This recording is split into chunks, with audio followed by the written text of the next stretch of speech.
Hello, everyone. We're the Good Doctors of Abbey Research. I'm Dr. Donnelly. And I'm Dr. Hinson. And we're here to talk to you about episode 5 of season 2 of Netflix's The Crown, entitled Marionettes. Marionettes. So this is a fascinating and really rich episode. So much in this episode. And essentially the theme is, what is the monarchy in an evolving 1960s we're in now? 50s, 60s? Late 50s. Yeah. Late 50s? Yeah, mid to late 50s. Yeah. We're in a post-Suez world. Apparently post-Suez world. Which is something I know I grew up in and was deeply affected by. One recap we read said, in a post-war, post-Suez society. And I was like, I mean, maybe that was really specific to the UK. Like, and it may have, like, society. It wouldn't surprise me if that was one of the first death knells of colonialism. Yeah. Like, because we have Indian independence in 48. Oh, okay. And then you got Kenya. Kenya's in, like, 64. Or Kenya. Kenya is in 64. No, they want us to call it Kenya. I will not. Sorry. Yeah.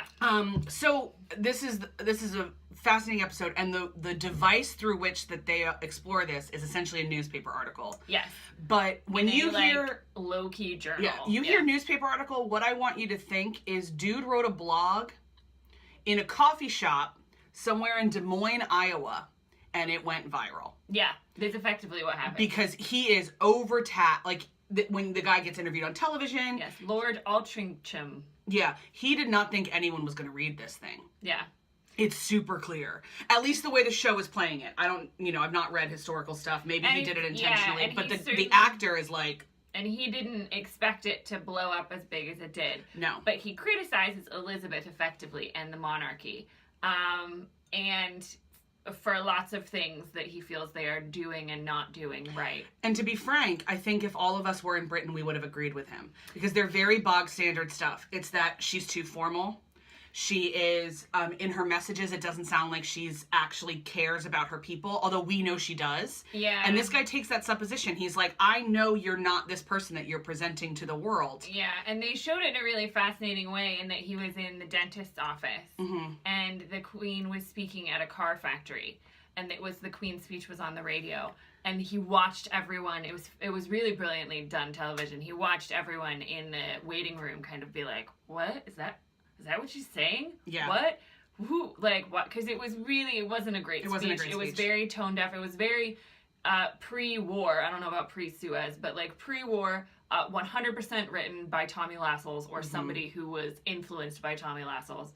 And has not adjusted to the way society has changed after the war. At all. And they end up turning it off and, like, changing the radio station. And that's what prompts him to write this article. Yeah, and this guy's like, in what the Britain I grew up in, no one would have turned off one would have turned off the Queen. Yeah. So what happened? And so it's a really interesting, and when we talk about media personality, I mean, we know now that everybody got media training. I mean, Harry and William have talked about that. And Kate talked about that as part of her engagement prep. But... Bless. This is the start of that. Yeah. This guy is the one who kicked off, oh, by the way, you need to present human beings.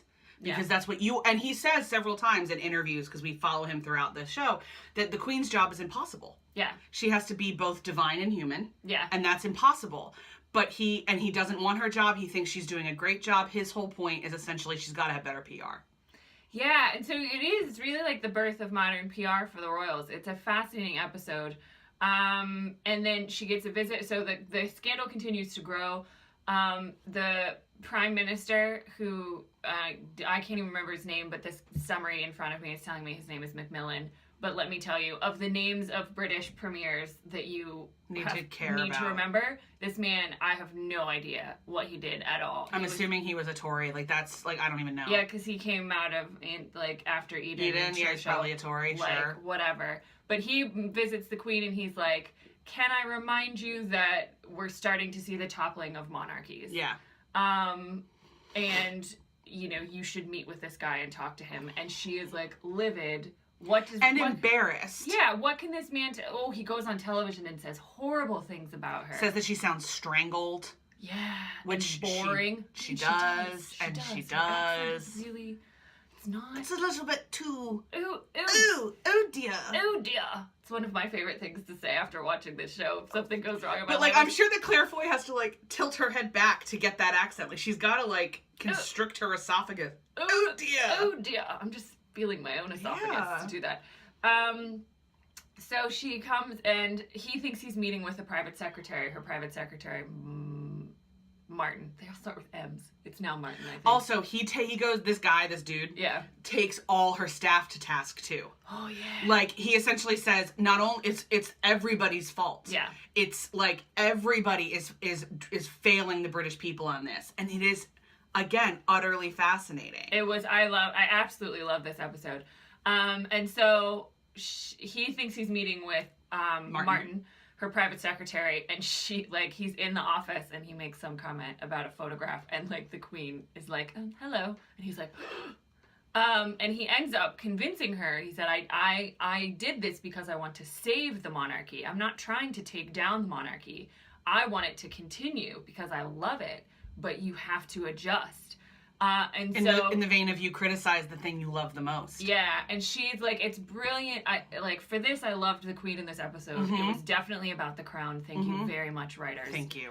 And like her interaction with him is brilliant because she's got her hackles up, and she was like, are you having any problem understanding me? It's not too strangled. It's not too strangled. And I was like, boom. Because, like, he's right, but he's also an ass about it. Yeah, and like you can definitely tell that when he's in the TV interview, he's like lapping up his own fame. Oh yeah. So it was good for her to like throw it back at him in that.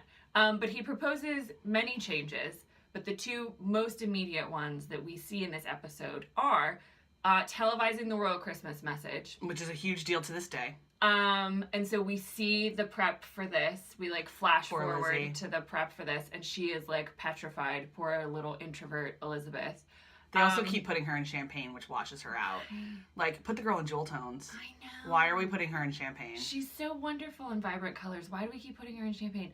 But the televised Christmas message, and like they changed the wording, and we get to see all of that. And then the other one was the debutante ball and inviting common people. And it's a fascinating end to the episode where we get the title of the episode way at the end, where the Queen Mother is on a super whinge fest about how they're going to be like tainted by having to touch bus drivers. Like, girl, this is the end of all that is glorious in the world. This is the dying death knell of the monarchy. I'm like, oh my God.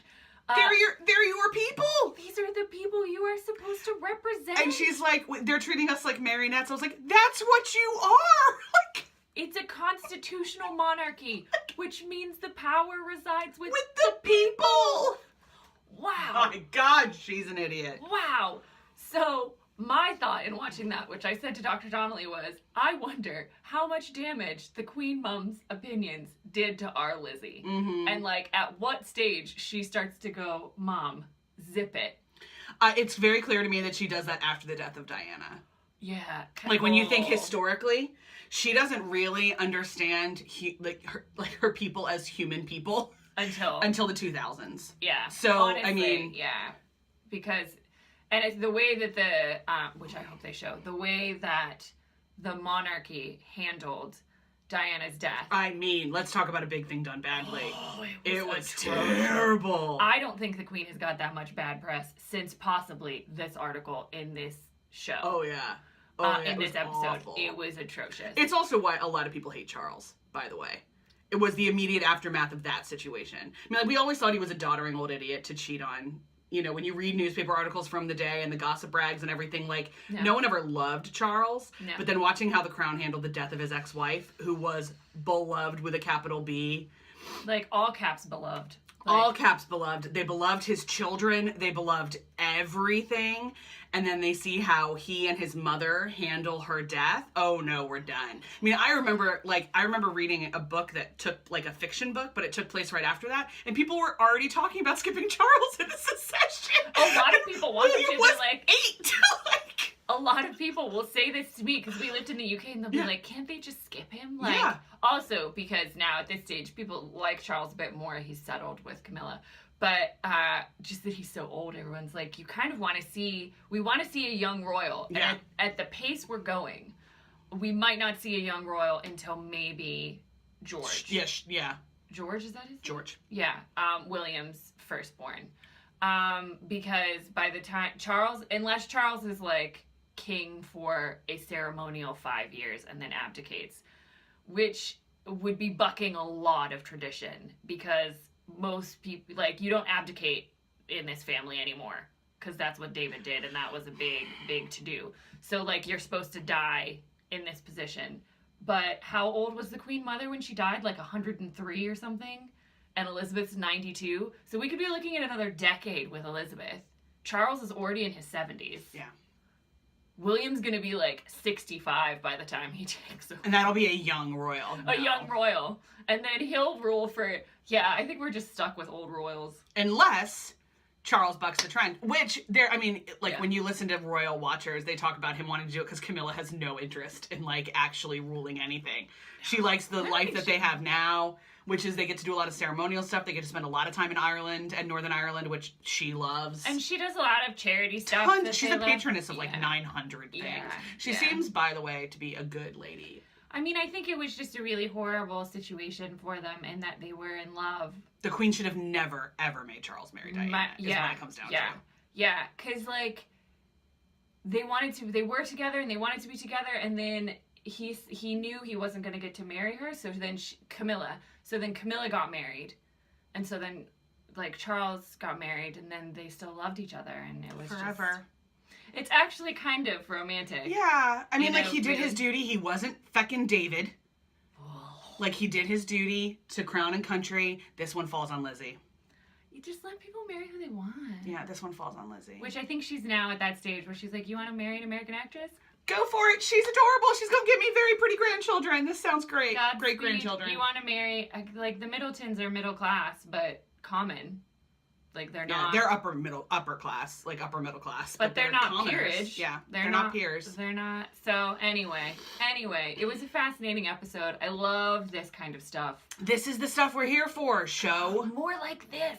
The modernization of the monarchy. I would read a book about it. I'm sure there is one. I'm sure there's only 900. But, fascinating. At the end of the episode, they do tell us that eventually the monarchy takes all of Lord Altringham's, it's a terrible last name to say, points on board. They make all of his changes and later admit that he did as much for the monarchy in the 20th century as anybody else, which is really kind of decent of them to be like, you know what? Our bad. You were right. And I think we'll have to double check this, but I think he was honored greatly upon his death. Yeah, but he abdicated. I don't know when you abdicate. He gave up his title. Yeah, he did. Because he was just like, you know what? New world. New era. A lot of people do that, by the way. Yeah. So that's not that uncommon. I mean, he was probably one of the first. He was probably one of the first. But like now, like whenever the Queen's honors come out, there's always somebody who's like, thank you, I'll pass. So I have absolutely no strong feelings. Somebody wants to crown me lady something. Sounds good. Sounds fine to me. Mm-hmm. I mean, people aren't going to call me it anyway because nobody can remember to call me doctor. So it's just that's a problem. That's something for another podcast. That is another video. And on that note, that's all we have for episode 5. Yep, episode 5. Marionettes. We'll be back for episode 6. I'm Dr. Hinson. I'm Dr. Donnelly. We're the Good Doctors of Abbey Research. We'll see you next time. Bye.